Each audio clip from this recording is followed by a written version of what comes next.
All India Radio presents Morning News.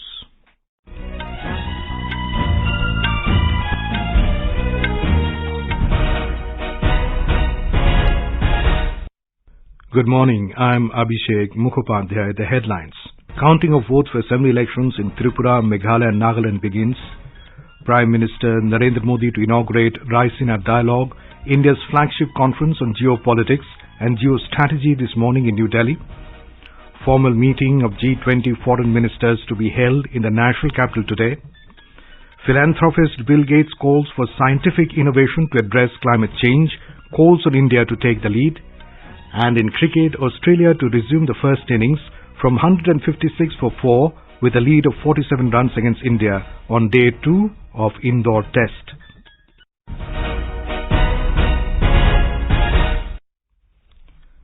Counting of votes for the assembly elections in the northeastern states of Tripura, Nagaland and Meghalaya began a short while ago. The counting began at 8 a.m. with postal ballots being counted first. In Tripura, counting of votes has been undertaken amidst tight security arrangements. The electoral fate of 259 candidates will be decided today. Some of the prominent candidates whose fate will be decided are senior BJP leader and incumbent Chief Minister Dr. Manik Saha, Deputy Chief Minister Jishnu Dev Burman, Union Minister of State for Social Justice and Empowerment Pratima Bhomik, Senior Congress leaders Sudeep Ray Burman and Ashish Shah, and Senior CPIM leader Jitendra Chaudhary, among others. The entire counting procedure may get completed by 1 p.m. Our correspondent Kunal is live with us from Agartala to share the latest details. Kunal, please tell us about the arrangements made for the counting of votes. Good morning, Abhishek. Good morning, right now I'm at the Umakanto Academy in Agartala, where counting of votes is been taken up. At first, postal ballots will be counted. Around 14 constituencies where the elections were held in and around Agartala. The counting of votes will be held at this particular counting center at Umakanto Academy. Elaborate security arrangements have been made by the Election Commission. There were 400 companies of the paramilitary forces. During the polling day, 200 have left and 200 are still there across the state. And as you said earlier, Chief Minister Manik Saha, he is seeking re-election. As you know, he got elected just last year in the by-election, and he's seeking re-election. The BJP is contesting on 55 seats this time, and IPFC have been given, the alliance partner, 5 seats. The CPIM and Congress, they are contesting as an alliance this time. Congress is contesting on 13 seats, whereas the CPIM is contesting on 47 seats. Also, Kunal, throw some light on the major issues in the election.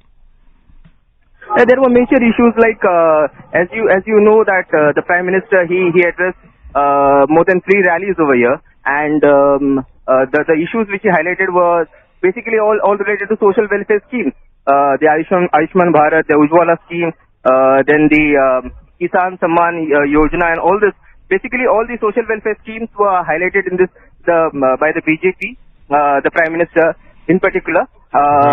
Like a lot of developmental issues have been taken up in Agartala and in and around Tripura in last 5 years since the BJP came to power. Thank you, Kunal. Kunal there reporting from Agartala. Well, moving on, in Meghalaya, all arrangements are in place for counting of votes in all 59 assembly constituencies amid tight security arrangements.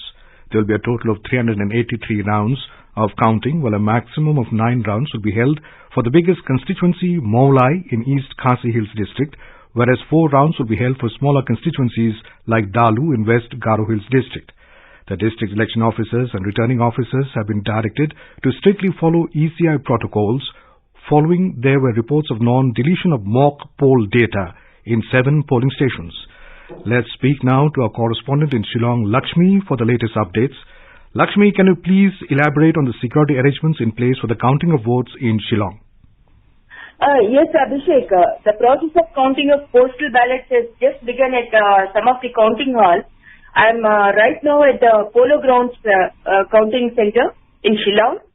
This is the biggest counting centers in the state of Meghalaya, as the counting of votes is being held here for 14 assembly constituencies of East Khasi Hills district. After postal ballots, as per the ECI norms, the counting of EVM votes will be taken up in a total of 383 rounds. Right. Lakshmi, briefly, please also tell us about the key constituencies and important candidates in the states. Actually, there are many important and key candidates are there in Meghalaya, Abhishek. Chief Minister Karnad Sangma is contesting in South Tura constituency, and former Chief Minister Mukul Sangma is also contested in Kansas. Right. Thank and you. he also contested in second constituency also, Tripura. Thank you, Lakshmi, for the latest update from the lovely hill city of Shillong. Well, moving on, in Nagaland, a total of 183 candidates are in the fray. The ECI has deployed counting observers besides general observers to monitor the entire counting process in the state. A total of 16 counting centers have been set up. 3-layer security measures have been put in place in and around the counting centers. Let's go over to our correspondent Manas in Kohima for the latest update. Manas, what are the arrangements that have been made for counting of votes? Hello, Manas, can you hear me? Hello. Yes, Manas, Hello. Yes, Manas, I was saying. Hello. Hello. Yes, Manas, I was saying, what are the arrangements that have been made for counting of votes? Well, we are sorry, we are unable to connect with Manas at this point in time, so we'll move on. Prime Minister Narendra Modi will inaugurate the 8th edition of the Raisina Dialogue in New Delhi today. Italian Prime Minister Giorgia Meloni will join the inaugural session as the chief guest. The 3-day Raisina Dialogue is India's flagship conference on geopolitics and geo-strategy. It is organized by the Ministry of External Affairs in collaboration with Observer Research Foundation. The theme of the 2023 edition is Provocation, Uncertainty, Turbulence, Lighthouse in the Tempest. Our correspondent reports that this year's edition assumes special significance coming against the backdrop of India's G20 presidency. The Raisina Dialogue 2023 will witness participation of representatives from over 100 countries. They include ministers, former heads of state and heads of government, military commanders, captains of the industry, academia, journalists, and youth. Over the course of 3 days, more than 250 decision makers and thought leaders of the world would engage each other across 100 conversations. Over 2,500 participants would be joining the dialogue in person, and the proceedings would reach millions across various digital platforms. During the past 8 years, the Raisina Dialogue has consistently grown in stature and profile to establish itself as one of the leading global conferences on international affairs. Suparna Saikya, AIR News, Delhi. The formal meeting of the G20 foreign ministers under India's presidency will begin at Rashtrapati Bhavan Cultural Centre in New Delhi today. External Affairs Minister Dr. S. Jaishankar will chair 2 sessions of the G20 foreign ministers meeting. Briefing media about the meeting in New Delhi, Foreign Secretary Vinay Quatra informed the first session will focus on strengthening multilateralism and need for reforms and issues related to food and energy security. The second session will focus on new and emerging threats, including counter-terrorism and narcotics, global skill mapping, and focus on global talent pools. Prime Minister Narendra Modi will also deliver his address at the meeting through video conferencing.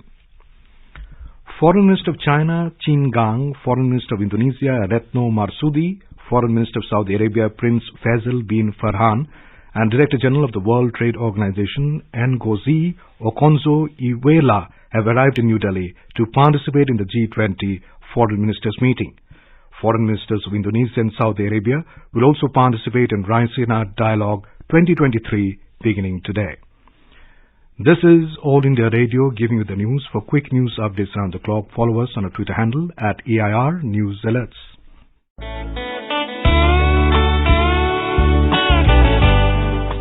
Northeast Diary program, broadcast every Thursday at 5:30 p.m. brings very interesting and enchanting stories from the 8 Indian states of Northeast India. Northeast Diary this week, on the 2nd of March 2023, brings an exclusive interview with Professor Ashan Riddhi, Head of Department of History, Rajiv Gandhi University, Doimuk in Arunachal Pradesh. Looking forward to seeing you there.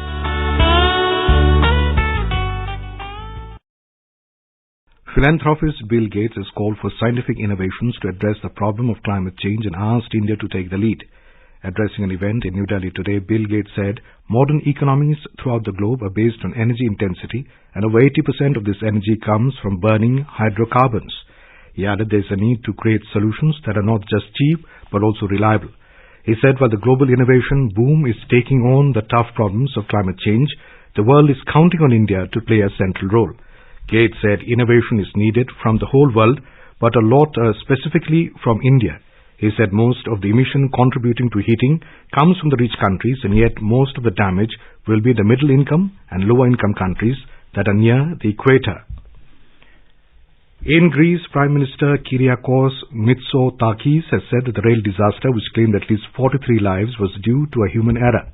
He spoke after visiting the site on Tuesday night's head-on collision between a passenger service and a freight train.